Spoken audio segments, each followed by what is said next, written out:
بتوجه بكلامي دوت لكل مواطن مصري وبالأخص أهلنا المستأجرين في العقارات القديمة، أصحاب الإيجار القديم. زي ما كلنا عارفين، موضوع قانون الإيجار القديم شاغل بال ناس كتير، في كلام كتير بيدور، وعشان كده أنا طالع النهاردة أوضح لحضراتكم الصورة بقدر الإمكان بناء على آخر المستجدات.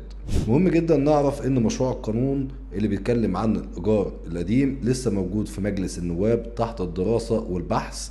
يعني لحد دلوقتي مفيش تصويت نهائي حصل عليه، والقانون لسه ما توافقش عليه بشكل رسمي، فمعنى كده الناس ما تقلقش. كمان في لجنة في مجلس النواب اسمها لجنة الاتصال رفضت المشروع اللي كان مقدماه الحكومة، وفي بعض من النواب رفضوا المشروع، وكان في أسباب واضحة للرفض ده، وما إن إننا شايفين إن فكرة الإخلاء والطرد بعد 5 سنين ممكن تعمل مشكلة كبيرة جدا في المجتمع. طبعا تخيلوا إن ناس كتير ممكن تطلب تسيب بيوتها فجأة، ده ممكن يعمل بلبلة وقلق كبير بين الناس. اللجنة دي قالت كمان ان الحل مش اننا نمشي الناس من بيوتها، الحل الاصح اننا نرجع نبص وندرس تاني وضع الشقق الفاضية اللي موجودة ونحاول ننظمها ونستغلها بشكل كويس.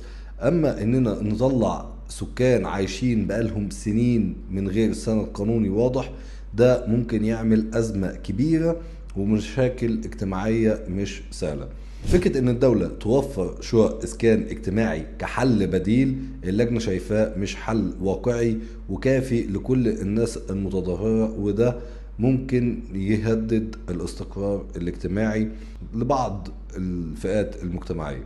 كمان في نقطة مهمة اتكلموا فيها، وهي موضوع الخلو والتشطيبات القديمة. اللجنة بتقول إن لو القانون ده اتطبق لازم يتحسب قيمة الخلو والتشطيبات اللي المستأجر عملها في الشقة من سنة 1976 لحد دلوقتي، والمفروض إن المبلغ ده يتخصم من أي زيادة في الإيجار الجديد. يعني مش معقول المستأجر يكون صرف فلوس على الشقة سنين طويلة وفي شقق طبعا متشطبة تشطيب يعني حلو جدا، وبعدين لما الإيجار يزيد ما ياخدش حقه. في النهاية عاوز أأكد لحضراتكم على حاجة مهمة جدا، إن مجلس النواب ملتزم بأحكام القضاء المصري، وعلى رأسهم أحكام المحكمة الدستورية العليا، وده معناه إن أي قرار هيتاخد هيكون لازم يحترم القوانين الصادرة. رسالتي ليكم إننا لازم نتابع بهدوء ونعرف الحقائق من مصادرها الرسمية